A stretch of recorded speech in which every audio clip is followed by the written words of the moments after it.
Audio 15। तब तो लोग यह बात ना मानते, पर मास्को के पास डूबना स्थान पर विज्ञान इस बात को प्रत्यक्ष सिद्ध करने में लगा हुआ है। लगभग 1000 लोगों को सोते समय गहरी निद्रा में अंग्रेजी सिखाई जा रही है। प्रयोगकर्ताओं का कहना है कि ये लोग 40 दिन में सोते सोते ही अंग्रेजी सीख जाएंगे। इस प्रणाली के अंतर्गत गहरी नींद में सोने वाले लोग की ही भाषा शिक्षण के लिए छांटे जाते हैं। उन्हें सोते समय भाषा के टेप रिकॉर्डर सुनाए जाते हैं। वे नींद में ही व्याकरण के नियम और शब्द तथा उनका प्रयोग सीख लेते हैं। अब तक छपे परीक्षण बहुत सफल हुए हैं। एक और यह प्रयोग और दूसरी ओर वैज्ञानिकों की निरंतर की शोध, दोनों प्रक्रियाओं ने यह सिद्ध करना आरंभ कर दिया है कि स्थूल शरीर में सूक्ष्म शरीर का अस्तित्व और उस सूक्ष्म शरीर में मन आदि संपूर्ण इंद्रियों व चेष्टाओं को पाया जाना असंभव नहीं।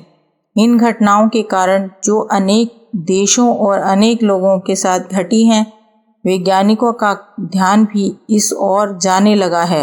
विज्ञान भी यह सोचने के लिए विवश हुआ है कि क्या स्थूल शरीर से परे भी मनुष्य का कोई अस्तित्व है जो उसके संदेशों को सुदूर क्षेत्रों में पहुंचाता है और ऐसे ऐसे काम कर डालता है जो शरीर द्वारा ही किए जा सकते हैं।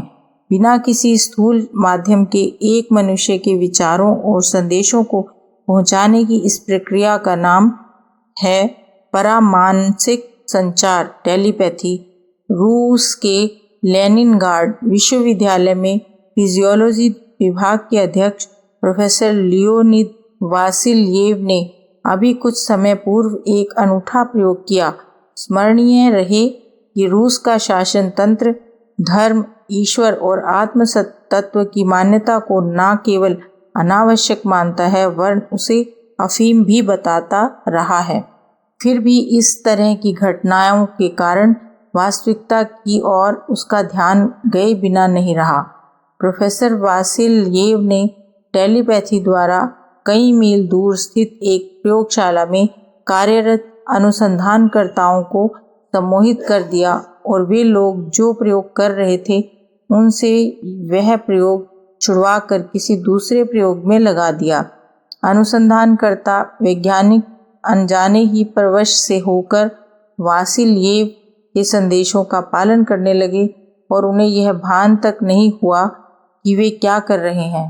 इस प्रयोग के द्वारा प्रोफेसर वासिल्येव इस निष्कर्ष पर पहुंचे कि एक व्यक्ति किसी दूसरे व्यक्ति को केवल अपने संकल्पों के द्वारा ही प्रभावित कर सकता है और उसे अपना आज्ञानुवर्ती बना लेता है। इसके लिए ना किसी भौतिक माध्यम की आवश्यकता होती है और ना ही किसी और साधन की।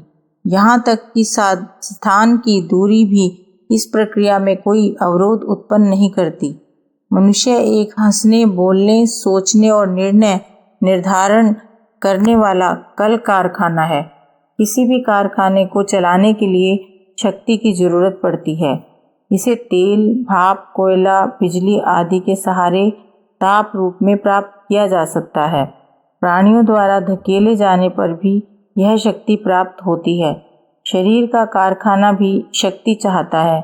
इसके लिए उसे ईश्वर का दिया हुआ स्वच्छ संचालित यंत्र प्राप्त है। अन्न, जल और वायु के ईंधन से यह भट्टी गर्म भर होती है। इससे आगे का सब कुछ अपने आप चलता है। पेट में पाचक रासायनिक द्रव्य अन्न से नहीं अपने परंपरागत शक्ति स्रोतों से उत्पन्न होते हैं। आहार तो उन स्रोतों को धकेलने वाली गर्मी पर उत्पन्न होते हैं। यूँ चेतना का केंद्र मस्तिष्क माना गया है। उसका पोषक रक्त संस्थान हृदय कहा है। हृदय को सामग्री पेट से मिलती है। पेट को भरना मुंह का काम है। मुंह के लिए साधन हाथ जुटाते हैं। यह चक्र तो चलता ही है, पर असल में पूरा शरीर ही शक्ति भंडार है। यह शक्ति असामान्य विद्युत स्तर की है। असामान्य इस अर्थ में है कि वह भौतिक बिजली की तरह अंधी दौड़ नहीं लगाती, वरन सामने वाले को देखकर ही अपनी गतिविधियां फैलाती सिकोड़ती है। मानवीय विद्युत हर व्यक्ति की अपनी विशिष्ट संपत्ति है। वह इसी आधार पर ऐसे अनुदान देता है, ऐसे आदान प्रदान करता है जो पैसे या किसी वस्तु के आधार पर उपलब्ध नहीं हो सकते। एक व्यक्ति से दूसरा प्रभाव ग्रहण करता है, यह तथ्य सर्वविदित है। संगति की महिमा गाई गई है। कुसंग के दुष्परिणामों और सत्संग के सत्परिणामों को सिद्ध करने वाले उदाहरण हर जगह पाए जाते हैं। यह प्रभाव मात्र वार्तालाप, व्यवहार, लोभ या दबाव से उतना नहीं पड़ता जितना मनुष्य के शरीर में रहने वाली बिजली के आदान प्रदान से संभव होता है। ताप और बिजली का गुण है कि जहाँ अनुकूलता होती है वह वहाँ अपना विस्तार करती और प्रभाव क्षेत्र बढ़ाती है। प्राणवान शक्तिशाली व्यक्तित्व अपने से दुर्बलों को प्रभावित करते हैं। यों दुर्बल भी अपनी न्यूनता के कारण समर्थों में सहज करुणा उत्पन्न करते हैं और उन्हें कुछ देने के लिए विवश करते हैं। बच्चे को देखकर माता की छाती में से दूध उतरने लगता है, मन हुलसने लगता है। इस प्रकार शक्तिवान अपने से दुर्बलों को अनुदान देकर घाटे में नहीं रहते। उदारता जन्य आत्मसंतोष से उनकी क्षतिपूर्ति भी हो जाती है। दूध पिलाने में माता को प्रत्यक्षतया घाटा ही है, पर वात्सल्य जन्य तृप्ति से उसकी भी भावनात्मक पूर्ति हो जाती है।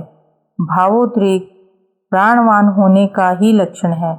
ऐसे व्यक्ति शरीर से दुर्बल भी दिखाई दें तो भी उनका आत्मबल सब प्रकार से बढ़ा चढ़ा हुआ होता है और वे उन मोटे ताजे लोगों की अपेक्षा कहीं अधिक निरोग और सुखी होते हैं जो मांस की दृष्टि से तो बहुत भारी होते हैं, पर प्राणवान न होने के कारण ना तो निरोग रह पाते हैं और ना ही दूसरों के भावात्मक स्पर्श का आनंद ले पाते हैं। शरीर बल, बुद्धि बल, धन बल, शस्त्र बल, सत्ता बल आदि कितनी ही सामर्थ्यों के लाभ सर्वविदित हैं। यदि आत्मबल की क्षमता एवं उपयोगिता का भी लोगों को पता होता तो वे जानते कि यह उपलब्धि भी इन सब से कम नहीं वरन कहीं अधिक महत्वपूर्ण है। आत्मशक्ति न केवल व्यक्तित्व को तेजस्वी बनाती है वरन बाह्य जगत में लोगों को प्रभावित करने, उनका सहयोग संपादन करने में समर्थ रहती है। कठिन कामों की सरलता पूर्वक संपन्न करने की विशेषता जिनमें देखी जाती है, उनकी प्रमुख विशेषता यही आंतरिक प्रतिभा होती है जिसे सर्वतोमुखी सफलताओं का आधार कह सकते हैं। हमारे प्रयत्न यदि उस क्षमता को प्राप्त करने की दिशा में चल पड़ें तो सचमुच हम सच्चे अर्थों में सामर्थ्यवान कहे जा सकने योग्य बन सकते हैं।